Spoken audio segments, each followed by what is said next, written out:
Sim, senhoras e senhores, tudo bom com vocês? Eu sou Antônio José e esse é mais um episódio do AJ. 20 mil inscritos. A meta agora é 40... Não, para. A meta não é 40 mil inscritos. Você não se inscreve no canal, você não deixa o like, você não compartilha e não deixa comentar. Vai deixar o joinha, engajamento? Para que isso? É psicologia reversa. Você não deixa nada disso, não faz nada, só assiste conteúdo. Hoje nós subimos assim uns 2 andares no quesito inteligência e trouxemos aqui um cara que tem uma experiência de várias agências, vários clientes, e que ele é tão importante que carrega no sobrenome o nome de uma avenida muito importante aqui no Rio de Janeiro. So, ladies and gentlemen, please welcome Marco Antônio Vieira de Souza. Salva Vieira Soto. Vieira Soto. Pô, ainda errei o nome, pô. Vamos de... Ladies and gentlemen, please welcome Marco Antônio Vieira Soto. Salva de palmas. Muito obrigado. Se esse nome desse algum dinheiro, né? Ele só serve para fazer graça mesmo. Mas enfim, ele fica um pouco mais lembrado para as pessoas de maneira geral. Tô bem. Graças a Deus. Muito feliz de estar aqui. Muito obrigado. Acho que é uma conversa sempre. Muito obrigado sempre por ter vindo enriquecer aqui o nosso conteúdo. Pessoas como você abrilhantam o que a gente está fazendo aqui. Deixa eu te perguntar uma coisa. Você é descendência de Luiz Rafael Vieira Soto? Ele era primo da minha mãe. Ó. Que foi dono do Lé Relé. Restaurante. Que tinha uma ali, lenda aqui do Rio de Janeiro, né? Pilotava aviãozinho, monomotor e tal. Era uma figura. Eu não conhecia. Não conhecia. Não, mas ele era primo da minha mãe. Mas o pessoal costuma brincar contigo com esse nome, Vieira Soto. Pô, o nome da Vieira Soto, principal via de Ipanema. Eu tive uma consultoria durante uma época que o nome era Vieira Soto, né? Então, era isso. Era uma plaquinha da rua com o nome Vieira Soto, foi feita pelo Joe, que é Rodrigo Delamare, que faleceu ano passado, se eu não me engano. E era assim, maravilhosa. A marca era espetacular e ele falou, não, eu vou fazer a marca, fez, e era isso. Marco Antônio, você é head de estratégia do Grupo Dreamers. O Grupo Dreamers, para quem não sabe, reúne algumas agências, Next, Artplan e quem mais? Tem a Pulse como agência, tem a Dream Factory. Dream Factory, que faz aqui o Rock in Rio. Tem o Rock World, que é a estrutura que hoje tem. É um conglomerado enorme, né? 18 empresas de baixo. E você que comanda a estratégia. O que exatamente o head de estratégia faz? Hoje, na verdade, eu tenho muito mais uma função de um advisor e eu vou operando de maneira mais pontual dentro de uma empresa, dentro de outra. Tem uma conta dentro da Artplan que eu estou mais presente, que é a conta da Vale.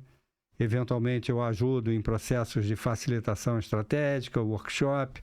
Então faço muito hoje junto com a Next, que é uma empresa, uma agência que está crescendo bastante, está numa inflexão bem positiva.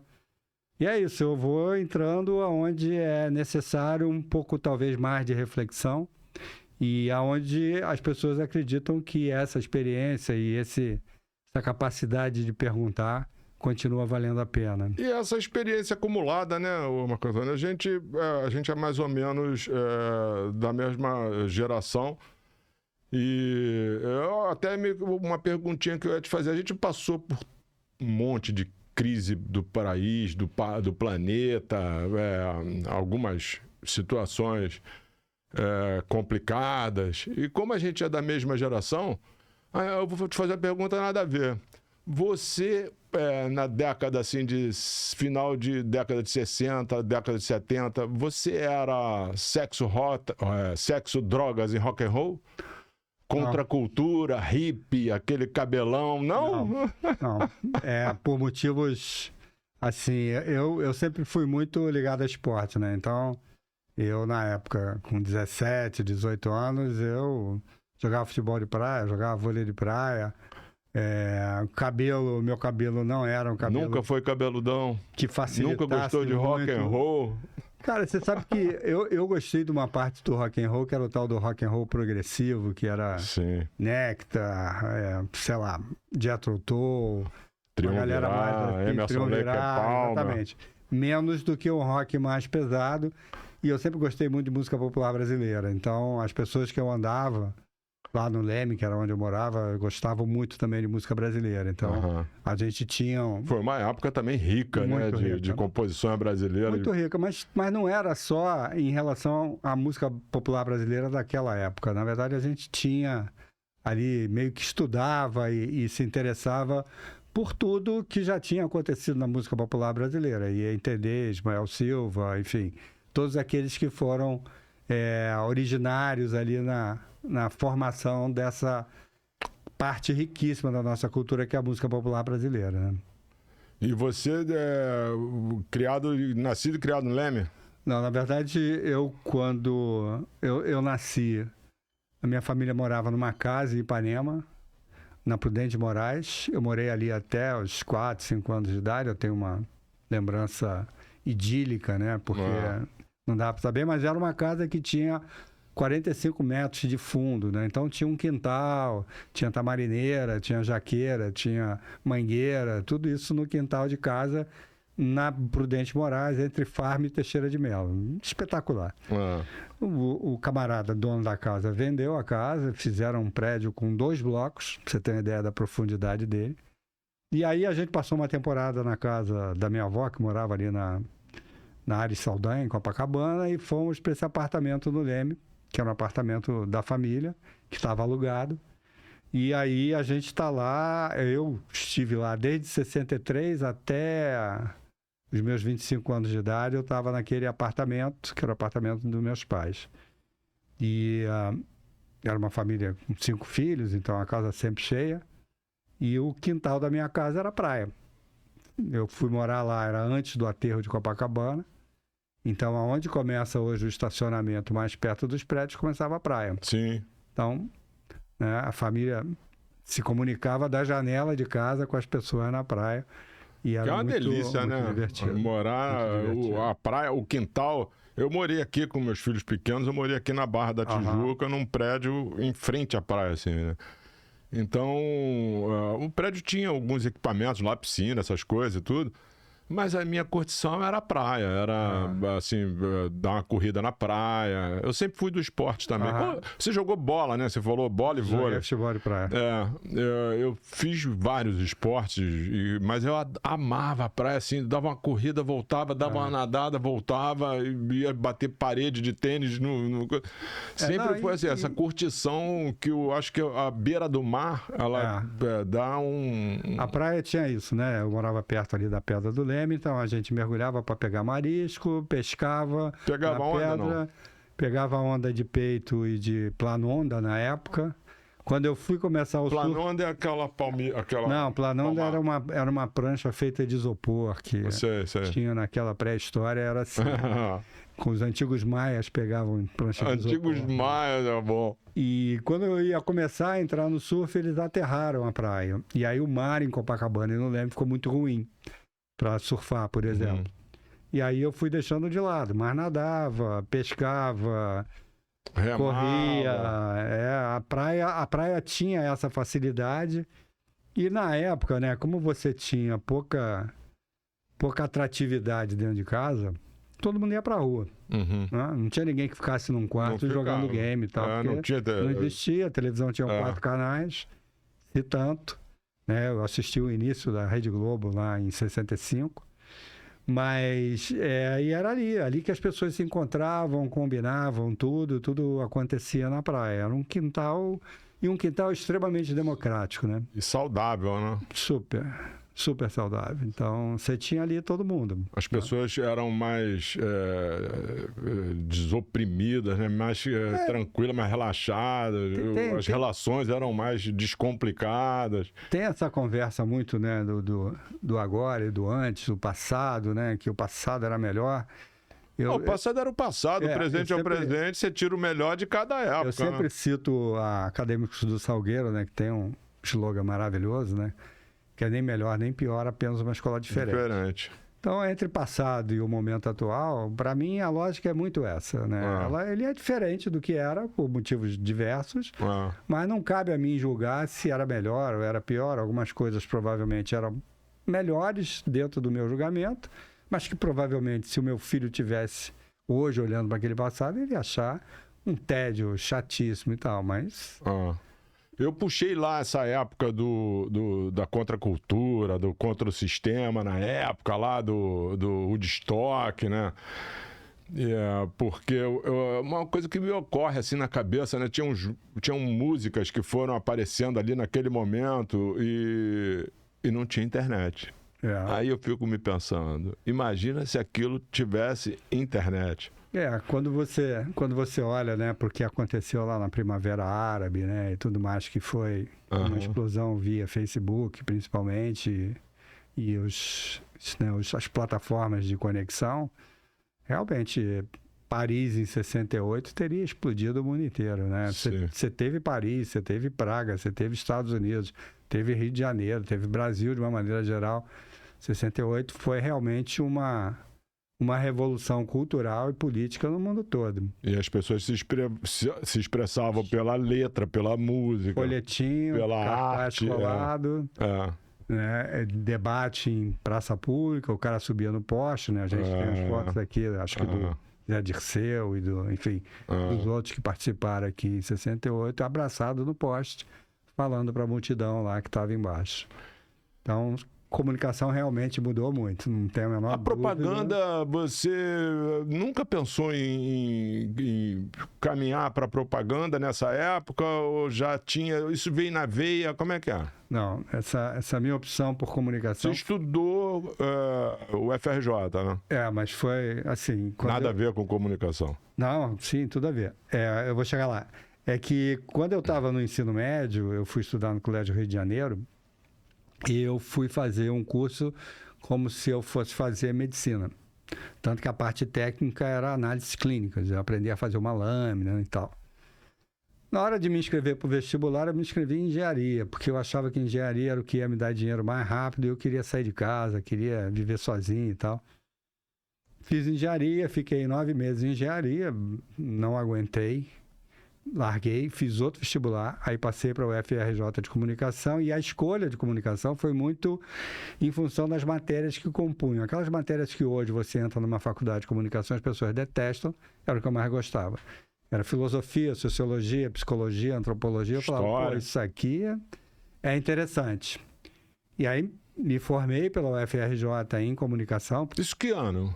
Eu me formei em 1980. Eu estava lá. Eu fiz fazendo administração, era Praia Vermelha? Praia Vermelha, Praia Vermelha. Eu fiz publicidade e propaganda e... Aquele prédio antigo era maravilhoso. Maravilhoso. No último ano ainda de comunicação, eu fiz vestibular de novo e fui fazer um ano de administração na UERJ. Mas, me desculpa, foi uma das coisas mais chatas que eu encontrei na minha vida. Eu também achei foi muito chato. Aquela teoria geral da administração, aquela história toda, chatíssimo. Aí abandonei, na época, em meados de 1980. Antes eu tinha trabalhado num jornal da chamada Imprensa Alternativa, o Repórter, que era um jornal muito de denúncia e tal, e depois foi se aproveitando da tal da abertura política que teve naquele momento, que foi também uma abertura de costumes, né?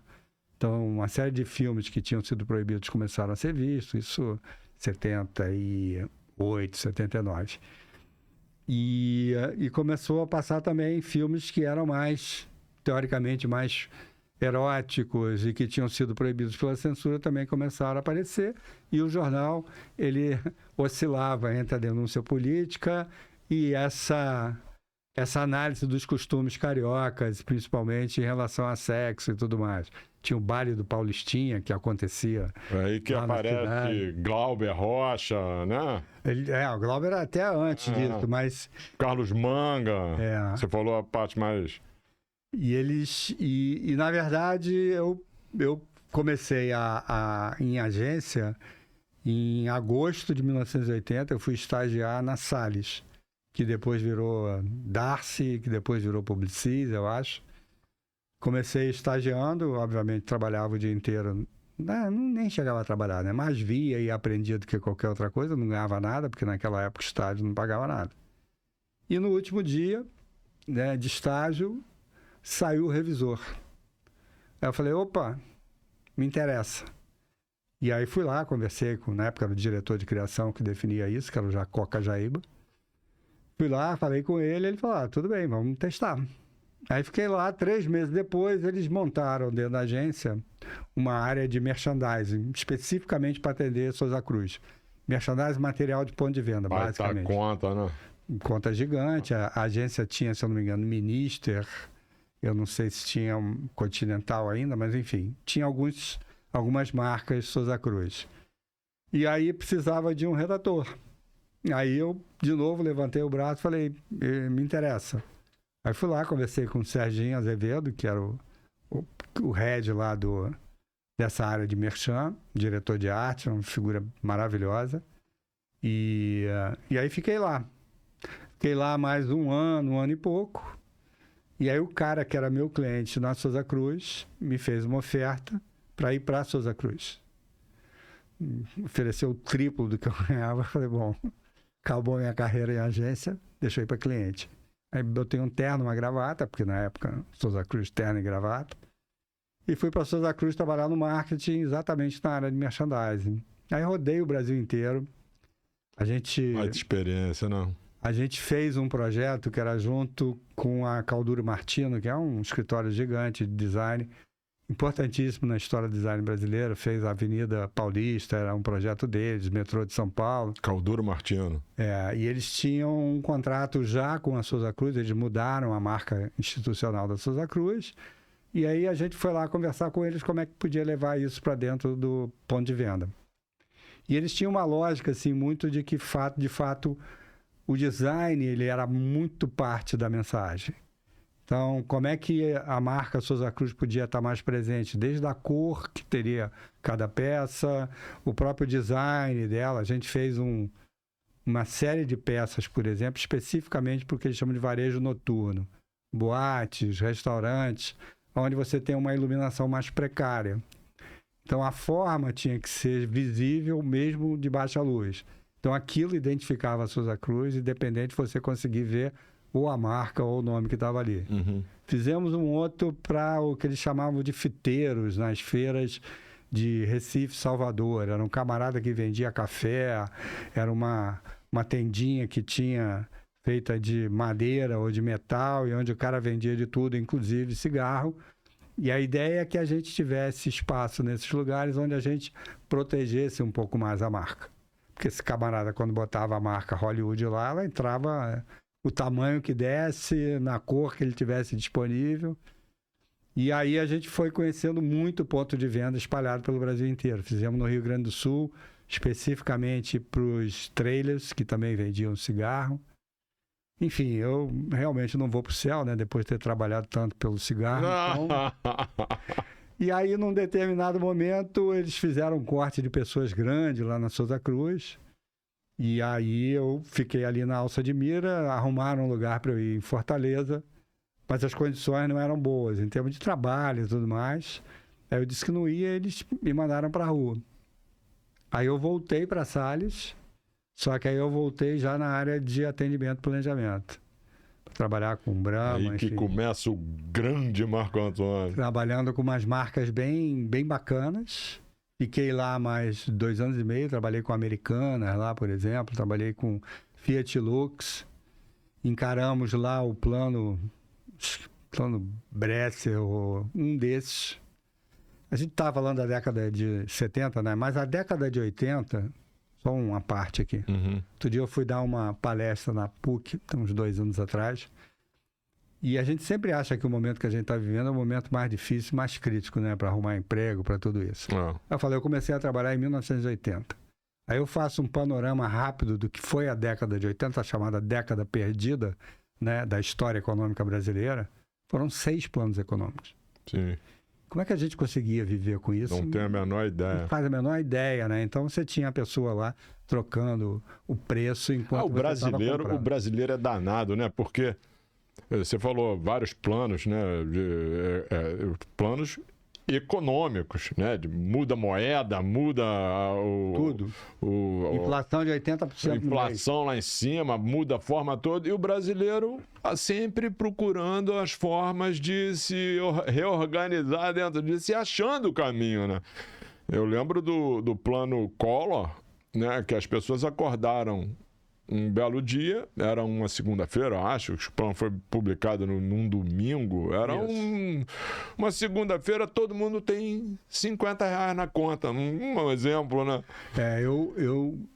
Eu peguei essa década de 80 inteira ali ainda, uma parcela dentro da Salles, e aí eu saí da Salles, fui para a DPZ, no Rio, fiquei 10... Lá tu ficou mais tempo. Fiquei 10 anos na DPZ, eu entrei como supervisor de contas, saí como diretor executivo, fui demitido pela segunda vez, porque mais uma eu pedi a música no Fantástico. Pode ser que venha a acontecer, mas por enquanto não. E eu me lembro que nesse dia, 16 de março de 1990, foi o dia que a Zélia Cardoso de Mello foi para a televisão, junto com... Não era o Ibrahim Eres, era um outro que estava com ela. Não, Ibrahim Eres era outro, Era um que não falava direito, porque ele tinha uma origem árabe, se eu não me engano. Isso mesmo. E aí eu estava me mudando para morar no 3100, na Avenida Sernambetiba, aqui na Barra, uma casinha Vivendas. E eu não sabia o que estava acontecendo. Na época não tinha celular, né? E eu me lembro que eu cheguei em casa, o camarada lá botou o telefone, eu liguei pro meu pai, falou, e aí, como é que tá a Zélia e tal? Ele falou, você tem 50 mil no banco. Eu falei, não, tenho mais. Ele falou, não, você não entendeu. Você só tem 50 mil no banco. Eles tomaram tudo. Eu tinha botado tudo em poupança, que eu falei, poupança ninguém vai tirar, né? Eu tirei o dinheiro, botei lá e tal. E aí foi esse período, assim, inacreditável. Mas não foi não, Marco Antônio, foram vários. Não, esse foi um dos últimos, né? Porque depois do plano Collor veio o plano real. Exatamente. O Fernando 94. Henrique foi ministro do Itamar. E aí ele começa a transformar a nossa mentalidade de inflação. A gente tinha mentalidade de inflação. Residual, que eu acho que está acontecendo com o argentino hoje, né? E aí ele cria... O RV. Unidade Referência de Valor. E aí tem uma tabela... E aí você começa a entender, isso aqui é um. O quê? Não importa o que, é um. Isso foi em 1994. Muda tudo, mas vai continuar sendo um. O Brasil, nesse momento, vivia um momento espetacular, né? Tinha ganho a Copa do Mundo, né, em 94. Que ajudou, né, no otimismo da nação. Né? Então, o primeiro período Fernando Henrique foi maravilhoso. Foi quando começou a ter a história da privatização, da telecomunicação, aquela história toda, mas enfim. Aí eu peguei esse período inteiro ali, até 99, dentro da DPZ. E aí eu fui demitido, fui fazer o que eu queria, mas que se eu não tivesse esse impulso trágico, eu provavelmente não faria, né? Porque era uma gaiola de ouro, né? Tinha um bom salário, enfim, não ia sair tão cedo. E aí eu fui montar uma consultoria. Montei a Vieira Soto Comunicação, que era uma consultoria de planejamento de comunicação. E aí fiquei 10 anos nessa consultoria, trabalhando sozinho. Trabalhei para várias agências do Rio, para a VS, para a Contemporânea, Agência 3, enfim. Trabalhei para alguns clientes direto, fiz muita coisa para a Petrobras, para a área de comunicação interna. Trabalhei muito para o terceiro setor. E ali também eu aprendi muito, principalmente uma coisa que eu carrego para minha vida assim como um atributo meu profissional, que é a escuta. Tal da escuta ativa, né, que a gente fala e ouve tanto, que é você realmente parar e ouvir a pessoa, prestar atenção, né? Sem deixar aquela vozinha no teu cérebro ficar operando enquanto o outro tá falando. Tô te ouvindo. E aí anota alguma coisa ali e tal. E aí no final desse período, que foi 2007, eu queria voltar para uma agência. Eu queria ver de novo como eu seria como gestor, porque eu tinha aprendido muito sobre gestão nesse período, né, principalmente junto com a Petrobras. E aí apareceu um convite, sempre aparece, né? Um convite da Cláudia Franklin, que tinha trabalhado comigo na DPZ, ela estava como fazendo um freela de planejamento aqui para a Artplan, principalmente para a conta do Banco do Brasil, que era uma conta que a agência tinha acabado de ganhar, uma conta que mudou a história da Artplan, na verdade. Só que eles queriam alguém que ficasse direto, não fosse freelancer. E aí ela me indicou, eu vim, conversei com o Franzier, na época, e comecei a trabalhar, mas comecei a trabalhar meio expediente e tal, vou ver como é que é isso, não abandonei a minha consultoria totalmente. Obviamente, quando eu vi essa mania de ficar dando pitaco e entrando em tudo, eu estava trabalhando o dia inteiro e ganhando metade do que eu deveria, porque... né? E aí eu vi essa transformação muito grande da Artplan nesses últimos anos e foi... É uma história realmente... E desde essa época até hoje você está lá na Artplan? Estou lá, isso tem quase 15 anos já. Foi um período, assim... Pô, teu nome hoje é uma marca, né, o Marco Antônio? Tomara.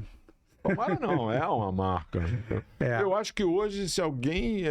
essa coisa que você fala do advisor, se alguém quer um conselho nessa nossa área de trabalho... é o pessoal que acumulou, né, experiências, né? A gente falou aqui 6 planos econômicos. Cara, você fazer com que, através da comunicação, você mantenha uma empresa equilibrada dentro desse sobe e desce maremoto que era essa época aí, pô, a gente realmente tem que tirar chapéu, né? Tem que falar, pô, peraí. Uma coisa muito curiosa nessa época, não sei se você lembra, tinha a tabela CIP. Sim. O produto era cipado. Tinha controle interministerial de preço. E eu tinha, na época, esse cliente que era Fiat Lux, ele tinha... Fiat Lux e fósforo. Ele tinha um produto chamado Olhão, que era uma caixa grande, tinha uns fósforos maiores e tal. E esse produto não apareceu na tabela CIP. Ele não podia vender, porque ninguém comprava. Porque se não estava na tabela CIP, o camarada que ia comprar lá no supermercado... Não tinha referência de preço, ele não comprava. Ele levava 5 caixas da pequena, mas não levava... Ele podia ser multado. Então, era um período muito louco, porque imagina, você fazia um orçamento de produção de um filme, por exemplo, e você pagava em 30, 60 e 90. Né? 30, você botava mais 30%. A de 60 você botava mais 70%, e a de 90 você botava 100 e poucos de juros adicionais. Para corrigir aquele valor que foi estipulado. Para aquele dinheiro estar mais ou menos próximo do que seria a realidade. Para que essa recompensa fosse atualizada. O que isso fazia em termos de comportamento de compra, de tudo? Você comprava muito mais pela oportunidade que pela necessidade. Não, essa camisa é amarela, eu não quero a amarela, mas ela é que está mais barata, eu vou comprar a amarela. Né? Quando estabilizou aí com o Plano Real, né, que é realmente espetacular, é um case mundial, aí você começou a estabelecer de novo uma relação com preço. Você falou comprava, Marco Antônio, comprava, mas você também vendia. Sim. Você usava o mecanismo da correção a teu favor. Nessa época eu era vendedor. Então, não raro, eu juntava os meus compradores lá, pô, olha só, eu vendia parte gráfica, material gráfico. E aí eu falei, não, fazer o seguinte, eu vou fazer uma prova, aí ele tinha um modelo já pronto, aí eu mudava uma linha, um designzinho, uma corzinha, criava um fundozinho reticulado, eu te peço uma prova, essa prova vai levar 20 dias, e aí você vai comprar pelo preço de outubro e vai receber em novembro com 30% mais barato se for comprar em outubro. Então você não só comprava. É por isso que eu falei que o brasileiro ele procura os meios de conseguir fazer... Quando veio a crise de 2008, né, que foi uma crise subprime lá nos Estados Unidos e que você teve realmente uma questão de risco até sistêmico, né? Itália, vários países quase entraram em default. Eu falava, olha só, vai resolver, cara. Vai resolver. A gente teve crise do México, teve crise dos tigres asiáticos, a gente teve a crise brasileira, a crise da Argentina. Cara, teve crise para tudo quanto foi lado naquele momento ali da década de 80, né? A crise, e tem uma frase que o Stalimir Vieira até que falava, que eu não sei de quem é, mas eu aprendi com ele. Ele dizia que a crise é a peneira do talento. Né? Que na hora que tem crise, eu sempre lembro da imagem do Didi na Copa de 58, né? Quando o Brasil toma um gol, ele vai lá dentro da rede, pega a bola e leva o mesmo. Bota debaixo do braço, bota e fala, vamos bater para frente. A crise é mais ou menos isso. E talvez nesse ponto é que eu acho que a gente conversa muito sobre equipes intergeracionais, né? Equipes que têm várias experiências, idades e vivências como uma das coisas muito ricas que essa nova sociedade, esse momento que a gente vive, proporciona. Porque, eventualmente, essa pessoa que tem mais experiência, ele é o que bota a bola no chão e fala, calma. O Joaquim Pêssego, que era um diretor de arte também, com quem eu tive o prazer de trabalhar lá na época com Brahma, ele falava uma frase que é espetacular. Falava, temos pressa, vamos com calma. Então, essa calma para exatamente você poder chegar no tempo certo, nas coisas certas. Então, mas esse assunto das equipes intergeracionais, né, é inevitável, cara. A gente tem hoje 4, talvez, em alguns lugares, 5 gerações dentro do mesmo ambiente. Se cada uma dessas gerações, que também é um termo que tende a desaparecer, se cada uma dessas ficar dentro de um silo, como é que você trabalha? Né? Isso já aconteceu há um tempo atrás, quando você passou a ter equipes multidisciplinares. Né? Antigamente, quando você tinha uma campanha, era um diretor de arte, um redator, resolvia a vida toda e vamos andar com isso. Hoje em dia, cada vez mais, com as possibilidades que você tem de digital, de conteúdo, de performance, você tem que ter um conjunto de pessoas com expertises distintas, pensando aquela estrutura toda de campanha, de comunicação, ativação, o que quer que seja, de uma maneira coesa e junto. A questão intergeracional é só mais um layerzinho dentro dessa complexidade que a gente vive hoje, né? Porque a sociedade que a gente vive hoje, ela é muito complexa. O Mário Henrique Simonsen, que falava uma outra história, tô citador de frase hoje total, né? Não tem... Pô, mas eu amo. Isso vai ficar gravado aí, eu adoro isso. O Mário Henrique Simonsen, se eu não me engano... Mário Henrique Simonsen. Ou o Malan, um dos dois. Eu não sei qual dos dois que falou, eu acho que foi o Malan, Pedro Malan. Ele dizia que toda solução complexa tem uma solução... Todo problema complexo... Tem uma solução simples. E errada. E errada? Porque não tem como você resolver uma questão complexa de uma maneira simplista ou simples. E nem com assodamento, com pressa. A situação complexa, para mim, é aquela história do como é que você come um touro, né? Você come os bifes. Você não vai nunca comer um touro inteiro. Então, a situação complexa é mais ou menos isso. Você vai aos poucos cortando os bifes e vai separando o que é, o que não é, qual é o tempo, qual é o momento, quem faz, para onde vai. Mas tem que ter calma. Se não tiver calma, não resolve.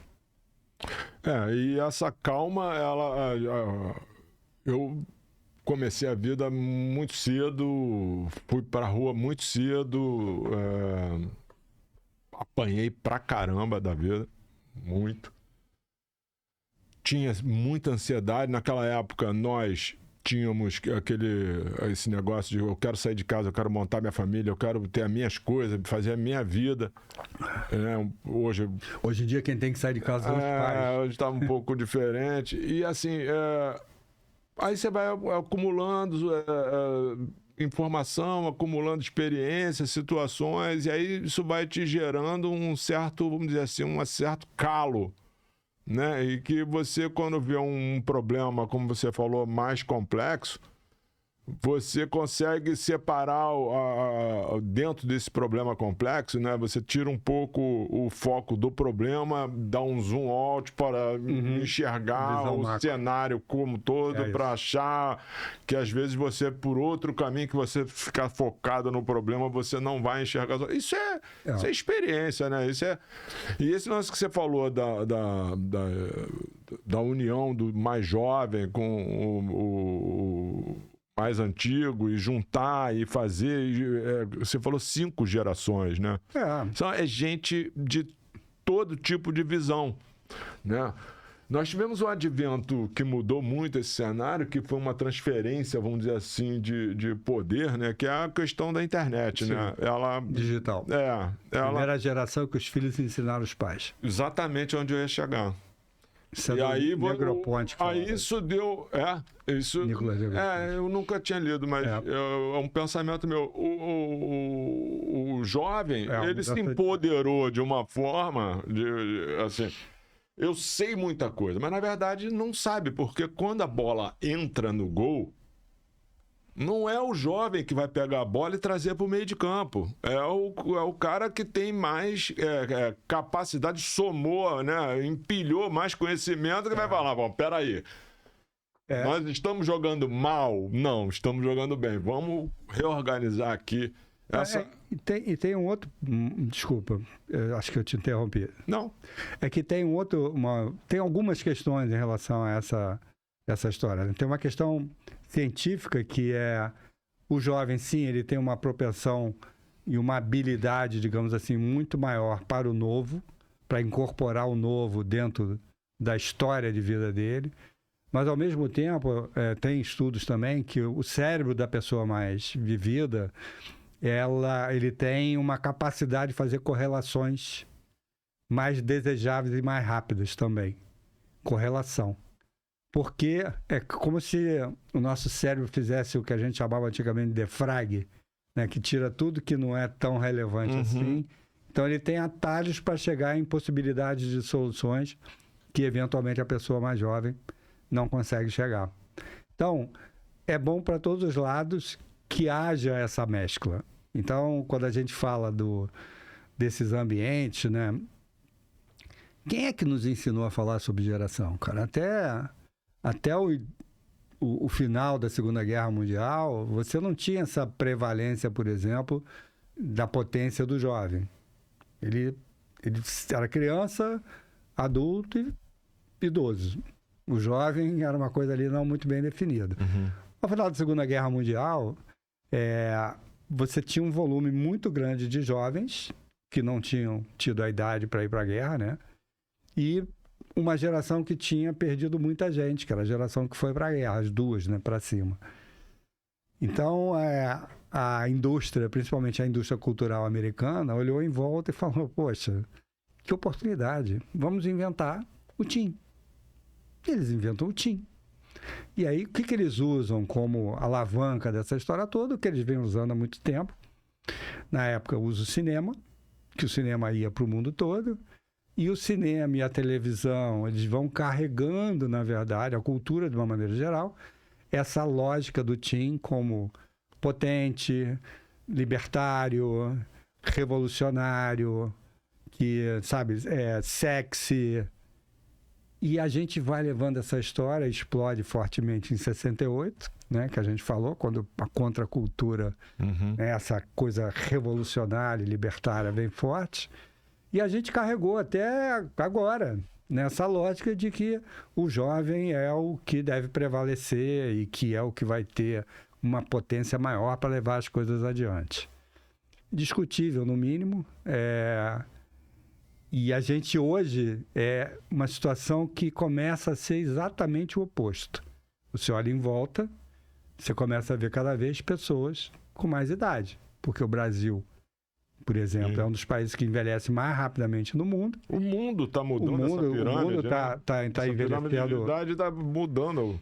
Então, o que a gente tem visto é que existe uma oportunidade também aqui, da mesma maneira como existiu no TIM, dessa geração com mais de 50, mais de 60, porque ela tem um potencial econômico, por exemplo, Enorme. ela movimenta em torno de 1,8 trilhão. Eu li 3 trilhões. Tem 1 bilhão, número 1 bilhão e 100 bizarro. milhões de pessoas com mais de 60 anos no mundo. Né? No Brasil, acima de 60 anos, classe A e B, por exemplo, você tem em torno de 16 milhões de pessoas. Classe A e B, tá? Você tem 63% das casas tem uma pessoa com mais idade que colabora firmemente com a receita da casa. Então, a gente está olhando para tudo isso e entendendo. O que isso nos afeta? Esse envelhecimento vai afetar a gente em absolutamente tudo. Né? Desde saúde, desde a parte pública, né? Mas tem coisas curiosas, assim. Quanto tempo tem que durar um sinal de pedestre numa cidade que tem mais idosos? Provavelmente vai ter que levar um tempo a mais. Isso vai impactar toda a história de engenharia de tráfego, porque vai ter que mexer com tudo. Né? Como é que tem que ser a casa dessa pessoa? Como é que vai ser essa pessoa, por exemplo, com a Alexa em casa? Vai ajudar a lembrar da hora de tomar remédio? Vai lembrar de uma série de outra coisa para essas pessoas que têm mais idade? Vai conversar com elas, efetivamente? Isso já está acontecendo, né? A inteligência artificial dos assistentes pessoais, eles estão iterando e estão entrando nas vidas dessas pessoas, porque ele já vai saber o nome da filha, do neto. Essa pesquisa que você falou é uma pesquisa da UMAP? Essa sobre... Não, tem várias.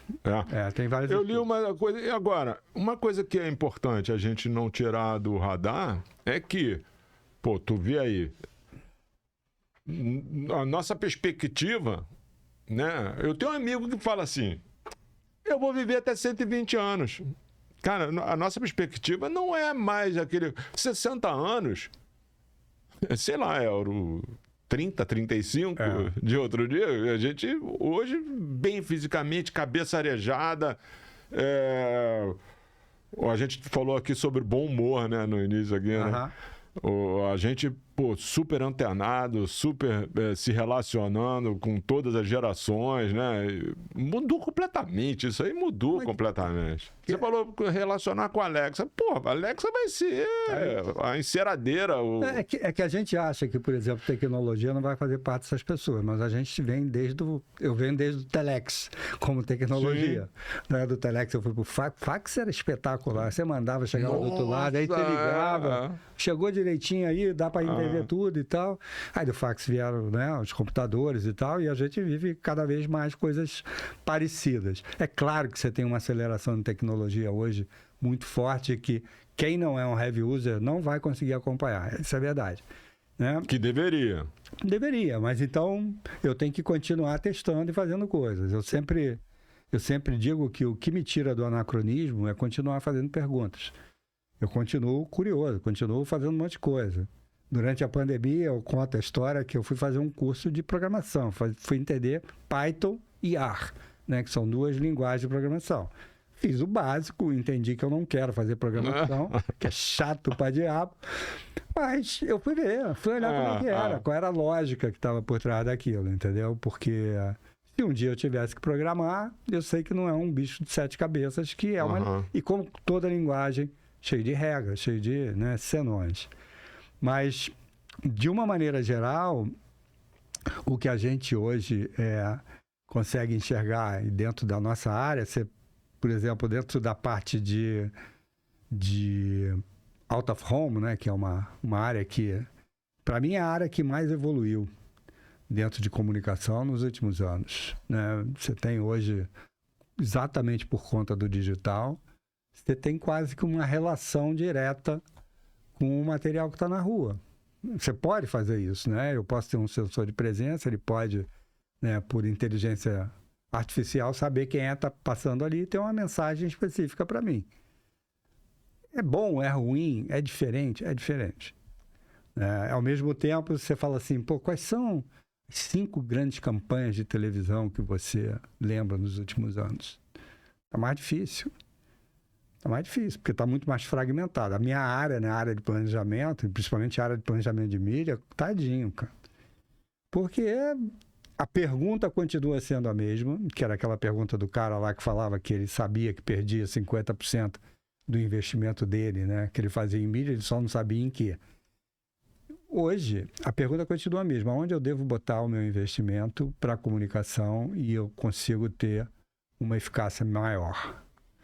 Imagina, o que você tem de variável para avaliar, né? Quando entra em performance, então aí, camarada, é um mundo correndo ali ao mesmo tempo para você tentando ir ajustando em tempo real.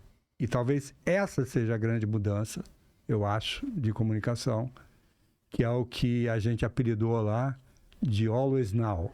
Tem um Always On, né, que é aquela que vai andando ali nas redes próprias e tal, mas vai ser cada vez mais Always Now. Você vai ter que ter uma governança entre cliente e agência que permita que a agência vá andando ao sabor do que está acontecendo na vida e principalmente sendo expresso nas redes sociais para ir atuando quase em tempo real com aquela marca.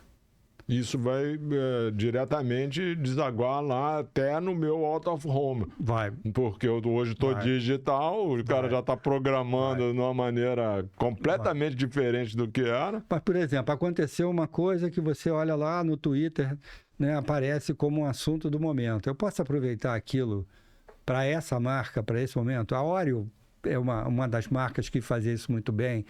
Quando tinha, por exemplo, teve um apagão, ela ia lá e botava em cima do que estava acontecendo, ela publicava alguma coisa. A gente faz muito isso dentro do grupo, tem uma área de negócio chamada Now, que a gente... De resposta rápida. A gente fez a primeira vez há uns 3 Rock in Rios atrás, e que começou exatamente isso. Mas é um trabalho que... Tem um trabalho que antecede de planejamento, qual é a pauta, o que a gente vai fazer, quais são as áreas, vai ter influenciador ajudando, não vai ter, eu tenho uma equipe de vídeo, eu tenho uma equipe de foto, e aí isso vai acontecendo, eu vou fazendo, as entrevistas vão acontecendo enquanto o Rock in Rio está rolando, edita, publica, monitora, impulsiona, não impulsiona, vai para outra, esse aqui não resolveu. O que estava? O Jared Leto está ali no palco com açaí na mão, dizendo, açaí, brother, açaí. Pá, fotografou, subiu, bombou. A Anitta subiu no palco e falou, achava que eu não vinha aqui rebolar minha bunda? Pá, gravou, publicou e subiu e vai andando. Hoje, no Detal, a gente tinha, se eu não me engano, 8 naus separados para clientes diferentes. E cada cliente tem uma lógica de atuação em tempo real dentro do Detal. É uma maneira de você levar um pouco também da energia, da experiência do Detal para essas pessoas que não puderam ir até a cidade do rock. Vocês já estão usando esse aspecto do Now na rua? Nos painéis digitais da rua? Não, acho que não. Podia refletir isso, hein? Não, a gente responde rápido lá. Essa lógica de fazer, eu acho que ela é possível.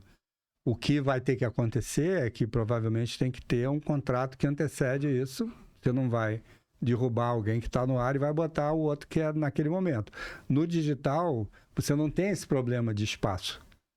Cabe todo mundo. Né? Até porque a marca está publicando muito na rede dela, né?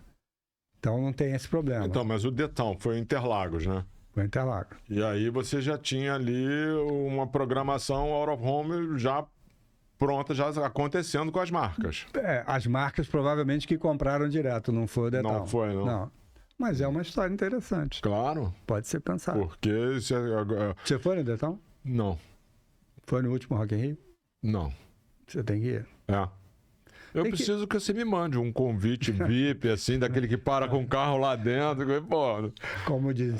Eu tô mais pro conforto do que pra aventura, sabe? O último Rock in Rio que eu... Eu fui no primeiro Rock in Rio. Eu também fui. Aquilo sim era sufoco. Aquilo tinha gás neon ali fora, lembra? Que tinha aquele tapume cheio de gás neon, eram uns saxofones, uns pistões de tal, Rock in Rio. Eu fiz aqueles neons todos. E logo ali dentro você tinha os 2 bares, que eram 2 caminhões de chopp que estavam ali.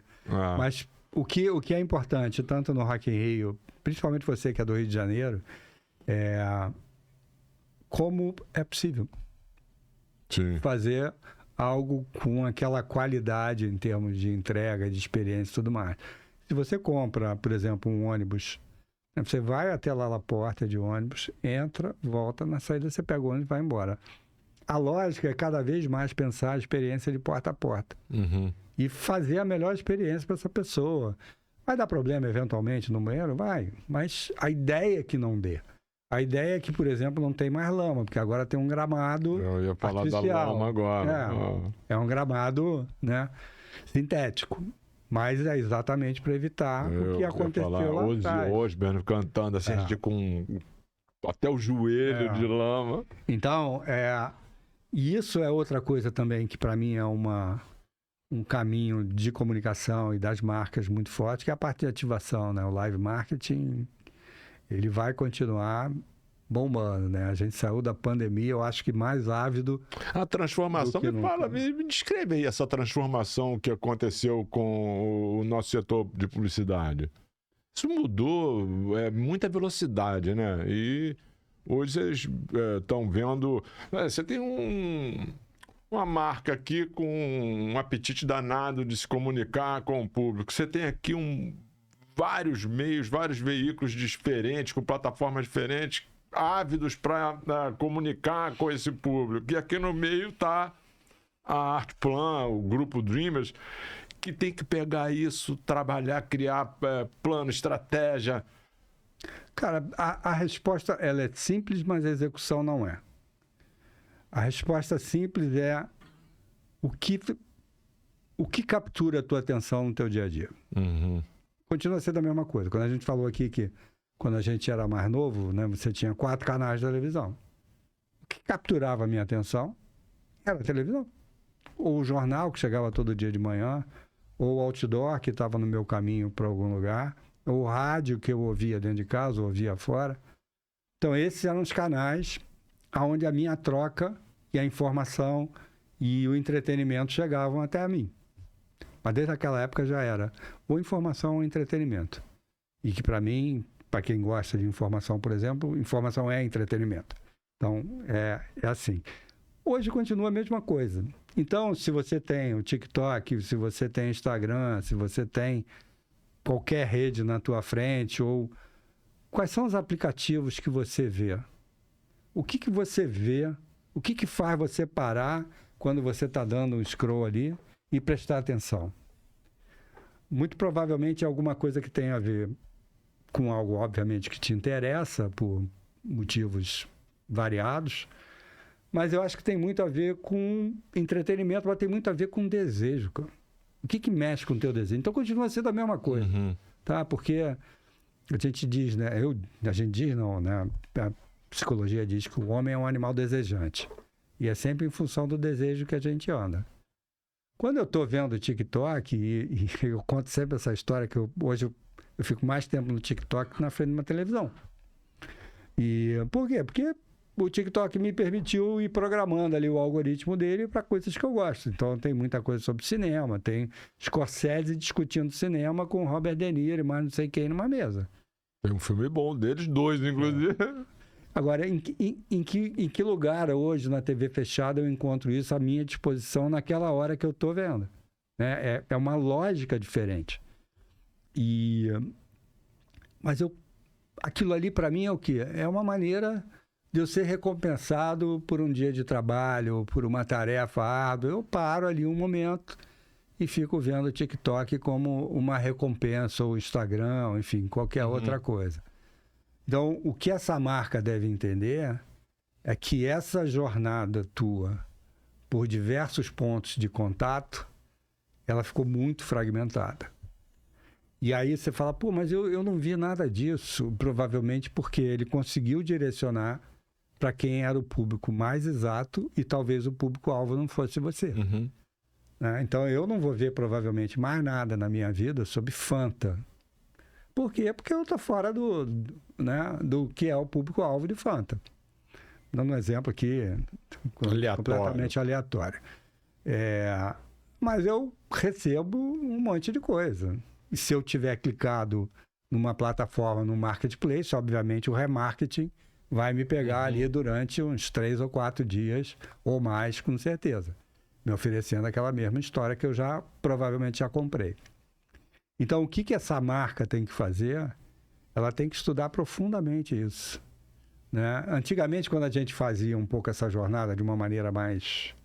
Quando não tinha ainda internet na força que ela tem, você falava assim, não, eu vou fazer ali o Bom Dia Rio, vou pegar o jornal, vou pegar aquela rádio de notícias, né, durante a manhã, porque é o caminho que ele está indo para o trabalho, então ele ouve aqui um pouco de televisão, depois ele vai para a rua, aí está no ongoing, eu vou pegar ele principalmente com rádio. Na hora do almoço, eu posso tentar alguma coisa ali, um programa mais vespertino, televisão, que a pessoa de repente parou e está olhando. E ir assim até de noite. Eu vou pegar o Jornal da Globo lá no final da noite, que ele está em casa e tal. Como é que é hoje? Você acorda, a primeira coisa que você faz, o que é? Você talvez não, mas das pessoas de uma maneira geral, é pegar o celular. Pega o celular e vai conferir o que tem no WhatsApp, o que tem no Instagram, plá.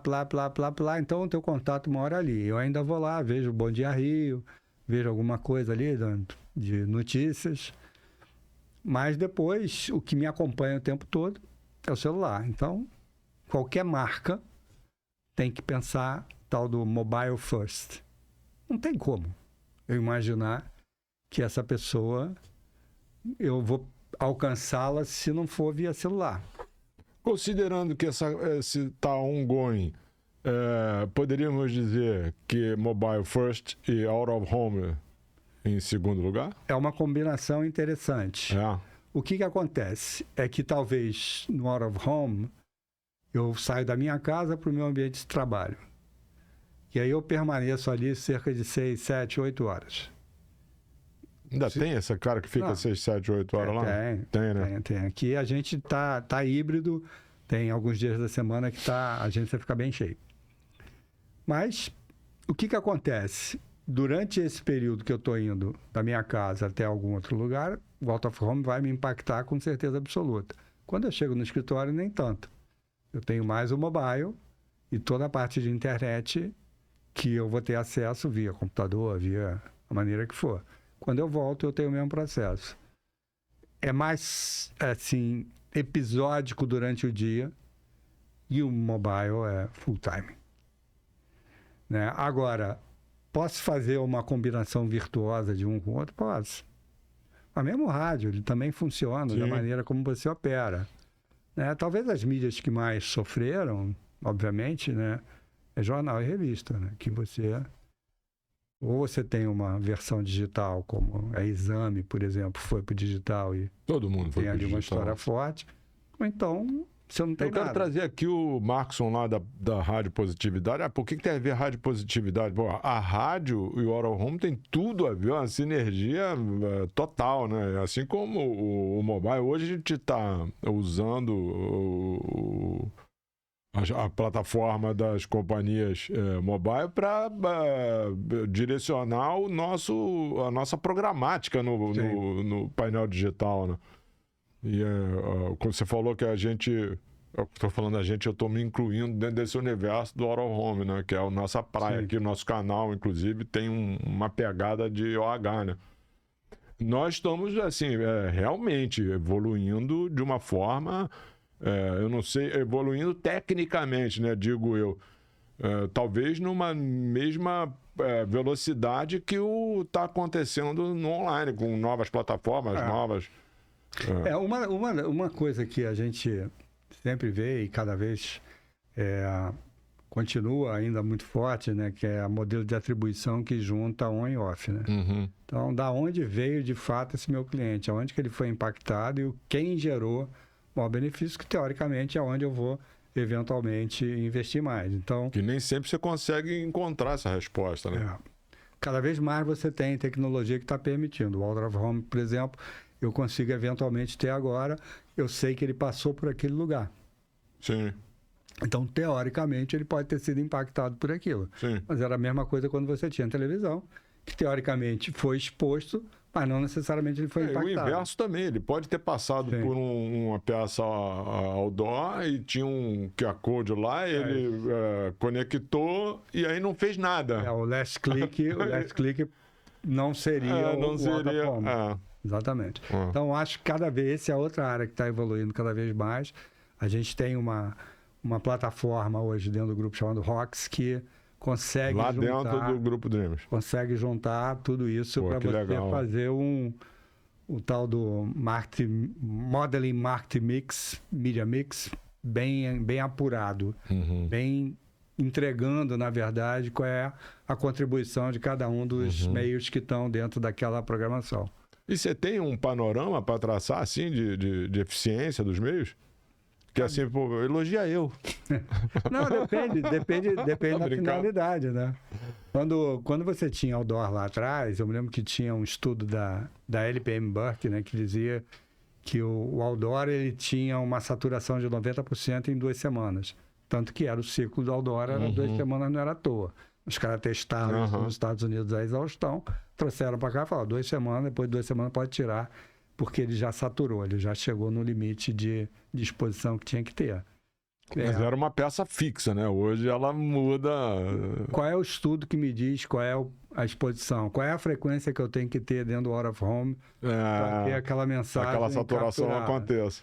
Sabe? Então, acho que ainda tem muito estudo, muita coisa. E com o digital, você começa a ter alguns recursos que tornam não só mais preciso, mas mais fácil você conseguir o dado referente ou que referenda essa pesquisa, entendeu? Então, eficiência vai depender. Se eu tenho alguma coisa que tem muito a ver com essa história ao ar livre e tudo mais, eu pego ali, por exemplo, aqueles equipamentos que tem na praia, que é da Moody. Da Moody, sensacional.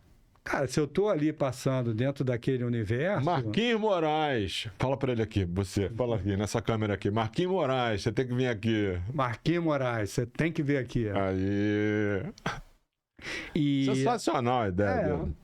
O que ele fez? Ele levou a mensagem até onde você está passando. Então, é mais ou menos como interromper o teu scroll, só que ele interrompeu dentro da tua caminhada e não dentro da tua passada de dedo no teu telefone, entendeu? Então, o out of home, ele tem isso, né? Ele tem isso de estar ali na interceptação dessa pessoa no momento que ela está na rua. As pessoas estão cada vez mais na rua, né? Como você tem, por exemplo, talvez a questão mais crítica hoje em termos de cidades é a parte de traslado, né? De você sair de casa até o trabalho, dá uma média de 3 horas quase, né? De ida e 3 horas de volta por dia.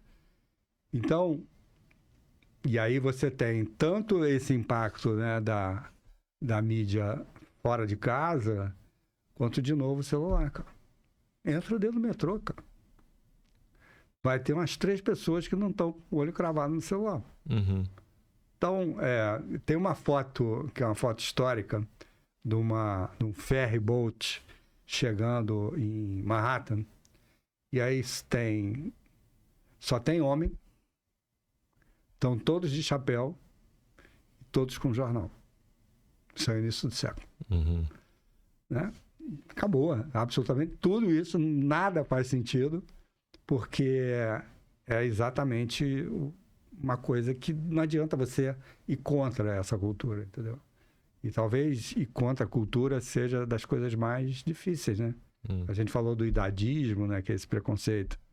Pessoas com mais idade, é mudar uma cultura. E você está bem ativo nisso, né? Tô. Eu acho que... Fala um pouco pra gente. Eu vi que você tá lá numa plataforma, o Top to You, né? Top to You é uma plataforma de mentores E você é mentor lá. Eu sou um dos mentores, tem, sei lá, 200 e poucos E tá curtindo lá. Muito, né? Tem uma história... Não só fazendo agora, mas tá curtindo, né? Tem uma história que a gente falou aqui, da experiência, né, do que você vai acumulando ao longo da vida. E você falou muito da retribuição, né? Em algum momento, uma das reflexões da minha vida é o que eu faço com tudo que eu aprendi ao longo da minha vida. O processo de mentoria, para mim, é a resposta ideal para isso. Eu entrego para alguém parte dessa minha experiência, parte disso que eu aprendi. Então, a Top to You é um processo de mentoria. É uma plataforma. A gente tem dentro do grupo, a gente estamos no 3º ano. A gente começou uma mentoria para mulheres negras, Depois a gente ampliou para pessoas negras de uma maneira geral. Porque qual é a lógica? Não adianta você contratar se você não potencializa o que essa pessoa A capacidade dela. Porque muitas vezes ela acha que não é para ela. Até é curioso, porque a primeira vez que a gente abriu, né, a mentoria, se você é uma pessoa negra e tal, muita gente não se candidatou porque achou que não era com ela.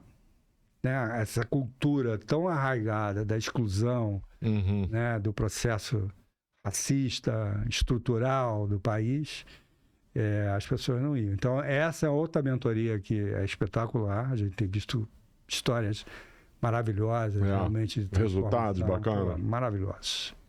Te dá um orgulho. É uma choradeira grande, porque a gente não faz ideia do que é a história dessas pessoas, cara, no dia a dia. Sabe, a gente, no alto da nossa experiência, a gente já faz ideia, né? Mas assim, você ser ensinado pelos seus pais que você não deve mexer em absolutamente nada quando entra numa loja, porque senão vão achar que você está roubando, pelo simples fato de você ser uma pessoa preta, é realmente uma realidade que eu poderia até inferir. Mas já tem um lapso aí de geração que já não tem mais isso, não? Mas olha só. Continua. A gente está fazendo mentoria com pessoas que têm 25, 27 anos. Então, não acabou. E essa galera, aproveitando essa absorção de conhecimento que vocês deixam lá na mentoria, eles conseguem colocação? Como é que é? Você deve estar fazendo também para o pessoal com 60 a mais também, não? Ainda não. Não? Mas vai chegar lá. Tem uma possibilidade. Uma das coisas que eu sempre falo sobre a mentoria ela prepara a pessoa para estar pronta quando a oportunidade aparecer. Isso é fundamental, né? Então, alguns vão chamar isso de sorte. Não, pois é. Não é. É cruzar a preparação com a oportunidade. Mas, por outro lado, eu não posso prometer para essa pessoa que eu estou fazendo uma mentoria e quer melhorar, por exemplo, a posição dela dentro, né, da área que ela está atuando. Eu sou um assistente de RTV, eu quero me tornar um coordenador de RTV. Né? O que eu vou fazer mentorando essa pessoa é dizer o que eu acho que ela deve fazer dentro da sua preparação técnica, né, pessoal, atitudinal, para que na hora que apareça uma oportunidade de coordenadora ou coordenador, ela esteja apta a se candidatar e conseguir esse lugar, entendeu? Então, a mentoria tem muito isso, né, de ir preparando para algo que eventualmente não vai acontecer agora, vai acontecer mais na frente. Mas você ajuda a preparar essa trilha para essa pessoa. E eu faço outras mentorias também, individualmente, para uma outra empresa. E, enfim, é uma área que eu gosto muito. Te dá prazer, né? Te dá dinheiro isso? Não, só prazer.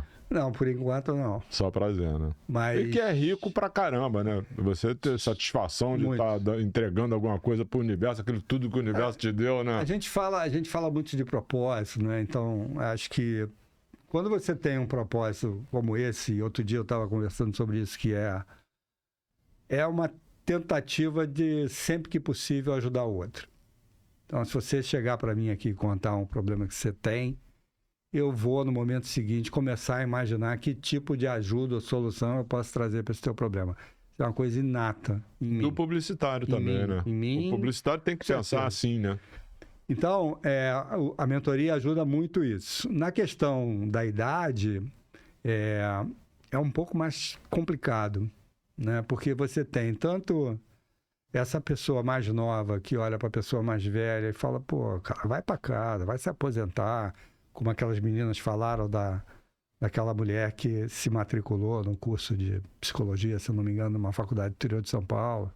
Não vi isso, não. Foi um caso explícito de idadismo. Ao mesmo tempo, eventualmente, a gente vê pessoas, né, da nossa geração falando, pô, esse pessoal novo aqui não sabe de nada, estão chegando agora, já querem ficar aqui, mesma coisa, mesmo falando. Tipo de idiotice, né? É de novo um pré-conceito, né? Eu estou imaginando que aconteça isso. Então, a minha recomendação de como lidar com isso, sempre que possível, arruma um espaço para que um conte a sua história para o outro. E quando eu conto uma história para uma pessoa mais nova, e depois essa pessoa mais nova me conta a história dela, a gente está construindo uma história em comum, juntos. E aí, esse preconceito, ele é lastreado muito fortemente no desconhecimento do outro, né? O meu preconceito é uma visão que eu faço de você sem te conhecer. Então, eu parto do pressuposto, de uma hipótese que você, por ter mais idade, você não sabe absolutamente nada de tecnologia, sobre determinados assuntos. Quando você me conta mais ou menos o que você viveu e tal, você começa a descobrir ali campos comuns em que você pode, a partir dali, ter uma interação um pouco melhor, entendeu? Então, essa é uma metodologia que a gente tem tentado fazer e, eventualmente, funcionado. Você sabe que minha vida foi sempre vendendo, né? Eu, desde muito cedo, fui vender. E existe uma coisa hoje que eles dão nome, rapport, tudo, mas, na verdade, você tá com foco aonde você converge, né? Você tá com um interlocutor lá para fazer uma venda de qualquer coisa, serviço, produto, de qualquer coisa. Você primeiro tem que identificar aonde vocês têm um ponto em comum. Esse é o passo número 1 para abrir um campo de interesse. Então, me fala mais agora, entendeu? Isso de baixo para cima, do mais novo mais antigo, do mais antigo mais novo. Não tem diferença nenhuma. Né? E esse negócio que você falou do preconceito, ele, às vezes, ele pode ser uma falta de informação, mas às vezes também pode ser uma questão emocional, assim, uma pessoa mais introvertida que não consegue dar esse primeiro passo, porque você tem que dar um passinho também para a gente encontrar esse lugar comum, entendeu? E às vezes pode ser que isso aconteça. Nós que já estamos mais vividos, nós começamos a entender essa lógica, né? O meu pessoal, você vê que eu estou rodeado aqui de gente jovem. E a gente conversa tudo igual, não tem diferença no vocabulário, na formação de ideias, não tem diferença nenhuma. Nós estamos navegando a mesma água. E é nisso que eu acho que a gente deveria estar focando. Você falou, eu sou ativista dessa área. Eu entendo que a gente tem que, eu me proponho até onde eu puder e tiver possibilidade, tiver ali dentro da minha capacidade, ajudar nesse sentido assim, quebrar esse muro. Sim. Porque esse muro é o que acaba... Hoje nós não estamos mais conversando, uma cantora. As pessoas não estão mais conversando. Você falou... Já não conversava, né? Mas hoje, cada vez mais, o cara tá agarrado ali, a pessoa se senta a uma mesa para almoçar e ele tá com a sua esposa no celular, cara. Esse é um ponto, mas, por exemplo, esse preconceito, ele está muito estruturado na própria linguagem, né? Então, principalmente na linguagem. Que a construção cultural, ela vem muito pela linguagem, né? E palavras criam realidade mesmo. Sim, palavras têm força, né? Não tem a menor dúvida disso. Então, quando você fala aquele velho ali, esse velho, da maneira como você traz, ele vem junto com uma carga semântica absurda. Sim. Né? Se eu falar aquela pessoa mais velha, é diferente. Né? Porque o mais velho a gente é desde o momento que nasce, né? Eu já era mais velho. O mais velho pode ser até um sinal de respeito. Pô, o mais velho, chega aqui, vai me dar uma... Mas, por exemplo, terceira idade, feliz idade, melhor idade, esquece tudo isso. Suprime isso tudo. Esquece tudo isso. Tem o tal que a gente chama... Eu vi um guia da ABA sobre isso. Então, esse guia da ABA foi feito pelo Atualiza, que é um coletivo do qual eu participo. Eu sou um dos conselheiros lá do Atualiza. E eles fizeram, a partir do momento que o Fábio Pochá fez um vídeo meio... Infeliz. Não, infeliz, não. Enfim, sacaneando o que seria a mãe dele que não conseguia usar um smartphone. E aí algumas pessoas se reuniram e fizeram o Atualiza Pochá, que era uma campanha para ele, né, se atualizar e entender, poxa, não é mais assim, não, o mundo mudou.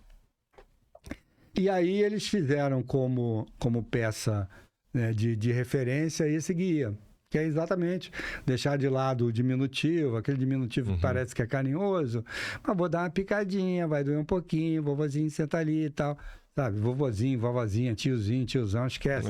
Tira tudo isso do vocabulário e vamos lidar. Tem um tal do apesar, né? Pô, apesar da sua idade, você tá muito bem. Né?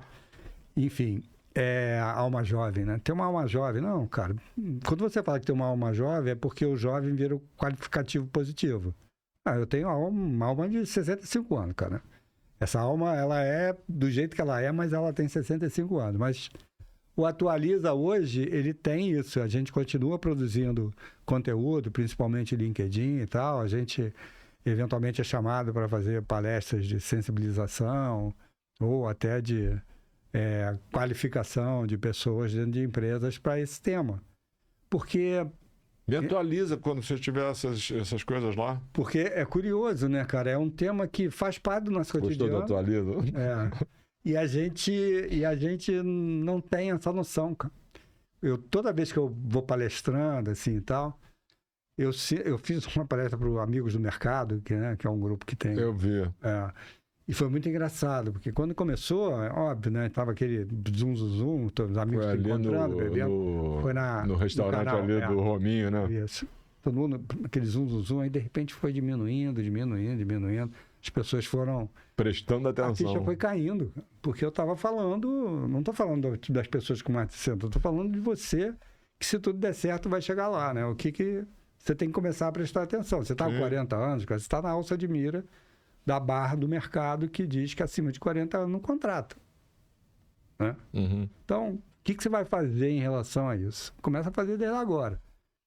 E é muito, muito, muito interessante porque eu tenho uma outra historinha que eu sempre conto, que é para você começar a entender se você é idadista sem perceber. Idadista é o termo do preconceituoso. Idadista, etarista, egeísmo, tem vários egeísmo do americano, mas do inglês. Foi o cara que cunhou, na verdade, esse termo na década de 80, se não me engano. Não sei o nome. Mas a história é o seguinte, se você na tua casa lá, na festa de final de ano, tem uma pessoa já com mais idade, sentada numa poltrona e está meio sozinho, sozinha, e eventualmente alguém vai lá e fala, quer mais um quibinho? Aí dá o quibe para aquela pessoa come o quibe e continua sentadinha, sozinha ali num canto e tal. Isso é idadismo, porque ela não participa, né? Ela não é protagonista da conversa, porque ninguém chama ela para conversa. E é curioso, porque muitas pessoas se reconhecem exatamente nessa situação. Né? Que é uma família grande, mas tem uma pessoa que está ali, fica meio... a parte do processo todo. Então, cada vez mais o que a gente tem que fazer é incluir essas pessoas. Aí você vê a campanha da reserva no Dia dos Namorados, que era um casal de pessoas com mais idade, vestida, ele de cueca e ela de calcinha e sutiã. Pô, perfeito, cara. Por quê? Porque é uma possibilidade. A outra coisa que eu pergunto sempre é: que categorias de produtos e serviços você imagina que poderia vender para pessoas com mais de 60 anos? Infinidade. Não, mas o que você já foi treinado para isso, não vale. Mas as pessoas, de uma maneira geral, começam a responder, não, saúde, né, seguro, previdência. E aí eu vou continuando, né? Eu continuo imobiliário, carro, gastronomia, vestuário, viagem, estudo. Estética. E aí, o slide seguinte é exatamente as mesmas coisas que você venderia para uma pessoa com 30 anos. Por quê? Porque óbvio, não mudou nada. Claro. Então, você com 60 anos, você continua ativo, fazendo as coisas. Marco, é exatamente o que você falou antes, cara. É um muro que me impede de ver ali o outro lado, cara. Isso aí que você tá falando, se a marca parar pra pensar, que é, relógio, você vai vender um relógio hoje, um smartwatch. Pô, eu vou usar o smartwatch, o Matheus vai usar o smartwatch, minha neta de 8 anos vai usar um smartwatch. Mas qual é o preconceito dentro do mercado, nas marcas, de uma maneira geral? Mas isso não é um pouco de falta de capacidade do criativo? Não, acho que não. Acho que não. Quando você vai para o marketing... Conceito, não? Quando você vai para o marketing das empresas, de uma maneira geral, ainda tem a ideia... Não, mas isso vai contaminar a minha marca. Minha marca vai parecer velha. Entendi. O que a gente sabe que isso não acontece, porque até com a estratégia de canais hoje de mídia, você consegue estratificar exatamente para aquele público sem que vaze para absolutamente lugar nenhum uma oferta que eventualmente é voltada para esse público mais velho. Então, tá andando. 5 anos para cá, esse assunto... Conta comigo aí o que eu puder fazer da minha capacidade lá, o que eu puder participar disso, que uma das coisas que eu aprendi, assim, muita gente me ajudou e eu ajudei muita gente. E sem querer jogar confete para cima de mim mesmo, sabe? Assim, é essa que é a mecânica do progresso da humanidade, todo mundo com um pouco de altruísmo se ajudar, isso é que é o bacana. Eu também acho, não tenho a menor dúvida disso. Marcão, outra pergunta aqui agora. Você, uma carreira na área de publicidade brilhante, com ideias... muito atuais, né, nesse campo do ativismo. E eu vou te fazer uma pergunta. Você olha para trás e vê lá o Marco Antônio, 18 anos. O que tu falaria para ele? Você sabe que uma das poucas coisas que eu me arrependo de não ter feito eu nunca passei uma temporada fora do Brasil. Uma temporada, você diz, por um ano inteiro? 1 ano, 6 meses fora do país.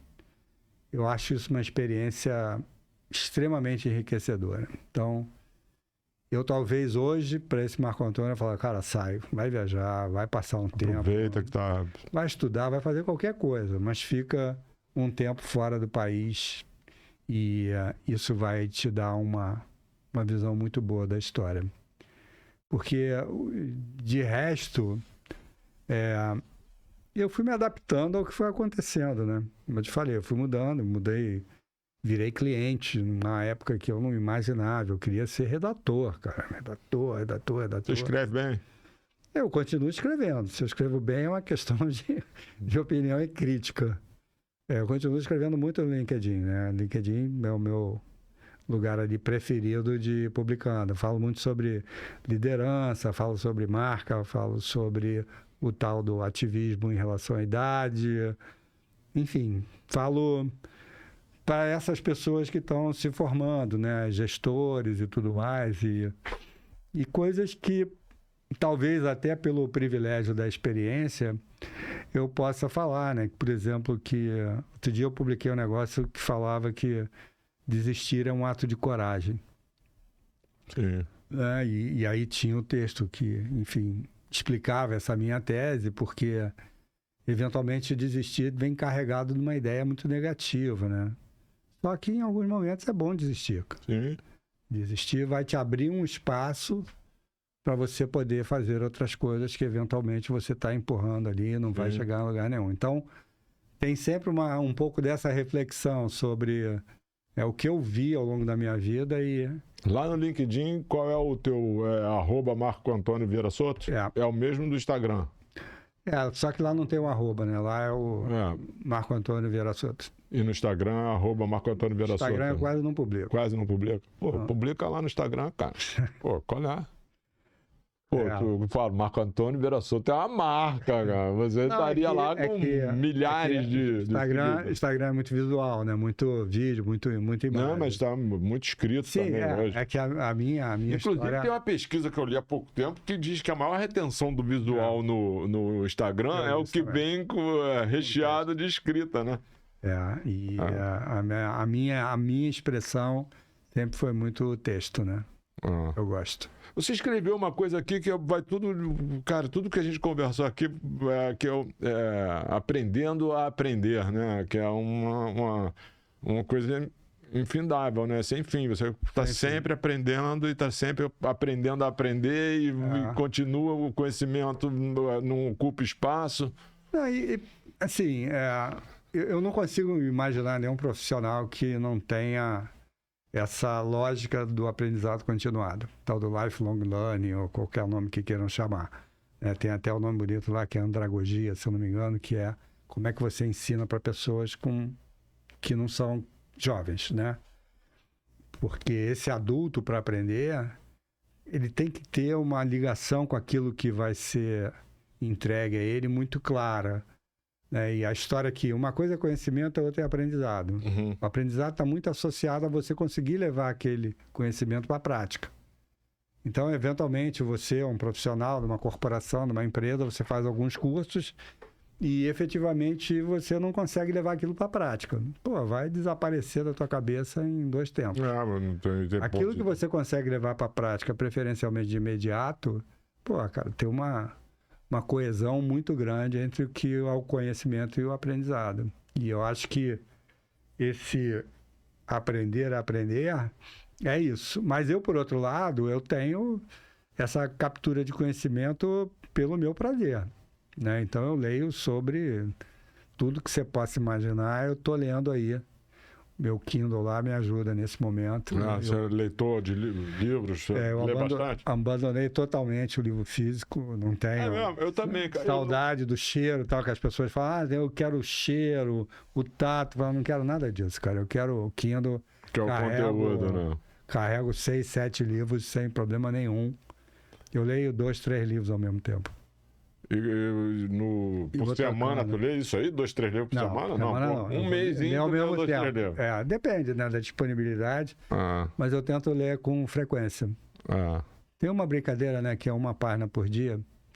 Você lê 360 páginas no ano, né? Se você tem ali um livro de 120 páginas, você leu 3 livros no ano. Isso é muito mais do que a média de leitura que você tem hoje. Então é uma bela campanha que um dia ainda vou botar no ar, que é 1 página por dia. É simples, cara. Né? Qualquer um consegue ler 1 página por dia. Com certeza. E aí você... E na maioria das vezes as pessoas estão lendo coisas que nem querem ler, né? Que chegam de fontes que o cara nem tem interesse, mas ele está lendo ali 1 página. Não, aí tem uma conversa também, mas a leitura é melhor do que o vídeo. Cara, são modelos mentais diferentes, são maneiras diferentes de aprender. Tem gente, por exemplo, que adora podcast e que diz que é a melhor maneira. Eu continuo preferindo a leitura. Para mim, é o que mais prende a minha atenção é ler. Né? O podcast na sequência e depois o vídeo. Mas... Falar em podcast, é o teu segundo mas eu meio. Quase não vejo nada. Mas você está inscrito no nosso canal? Acho que não. Vamos cuidar disso antes de você sair daqui. Vamos. Você passar a ser Vou dar um joinha, vou bater lá no sininho, a história toda, só comigo. Mas eu acho que eu me inscrevi quando a gente começou a conversar. Eu devo ter me inscrito porque eu fiz o dever de casa. Eu fui olhar, então provavelmente eu estou inscrito. Marco Antônio, amei ter você aqui, te conhecer. Amei de verdade. Você tem um novo melhor amigo de infância, que sou eu, entendeu? E quando a gente vai caminhando aqui para os 45 do segundo tempo, a gente pede ao convidado, que são as estrelas do nosso programa, que deixe uma mensagem que a gente vai botar num painel de LED com a sua foto. Tá envergonhado? Vai com a tua foto lá para a Avenida das Américas, um painel de LED e a tua frase. Eu não sei se essa é a frase, mas tem uma história que eu tenho recomendado muito para as pessoas e que tem a ver com o que a gente passou aqui. Todo mundo, a cada 5 anos, deveria recontar a sua história. 5, 3 anos, não importa. Cada vez que você reconta a sua história para uma pessoa, você olha para você mesmo de uma maneira diferente. Faz o teste. Olha só. Eu tive esse insight, na verdade, eu eu dei uma entrevista para um amigo meu que tem uma série chamada Visionários, né? Falando muito sobre nova gestão e tal. Foi uma entrevista longa, durou 2 horas, e ele pediu para eu ir contando a minha história, desde a infância e tal. E é super bacana, porque aí você vai vendo até tudo que você passou. Às vezes a gente malbarateia, né, os desafios que a gente enfrentou, as decisões difíceis que a gente tomou. Cara, a gente é corajoso pra caramba. Né?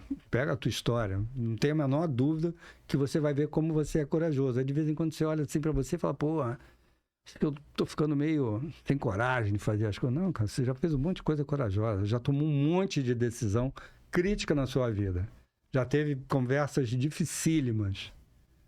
Só que isso vai se perdendo ali no caminho. Quando você conta a tua história, você renarra para você, né, o que você fez, as decisões que você tomou, cara, você se reconhece de uma maneira muito positiva. Pelo menos essa foi a minha sensação. Eu achei brilhante. Olha só, então vai para o painel. Todo mundo deveria reescreva a sua história, reescrever sua a cada história 2 anos. a cada período aí, escolhe 5, 3, 2 anos. E é muito curioso, cara. Cara, pô, amei estar aqui. Se você curtiu esse papo maravilhoso com meu novo amigo de infância, você não se inscreve no canal. Tu gosta dessa, né? Você não deixa o joinha, não faz nada disso. Porque engajamento, pra quê? Engajamento. A gente não precisa fazer nada disso. Senhoras e senhores, Marco Antônio Vieira Souto. Prazer todo meu. Palma de palma. Obrigado. Pra nós. Queridão. Muito bom. Amei estar Que bom. contigo, cara. Valeu? Fechou? Valeu, minha moçadinha. Ih, eu esqueci de gravar. Fala ele lá. Não, aqui é profissa. Aqui não. Aqui. Curtiu? Curti. É isso que eu te falei no final, é muito, muito curioso, cara. E é muito bacana. Eu tenho falado isso pra muita gente. Você sabe que às vezes eu conto histórias. Meu filho fala, pô, pai, eu tô cansado de escutar as tuas histórias, né? Que eu conto as histórias. Gump, total. Mas eu vou quando eu conto uma história, eu lembro de outra. Aí eu conto uma passagem, eu lembro de outra, eu lembro de outra, eu lembro de outra. E aí eu vou vendo, vou recheando esse time-lapse aqui.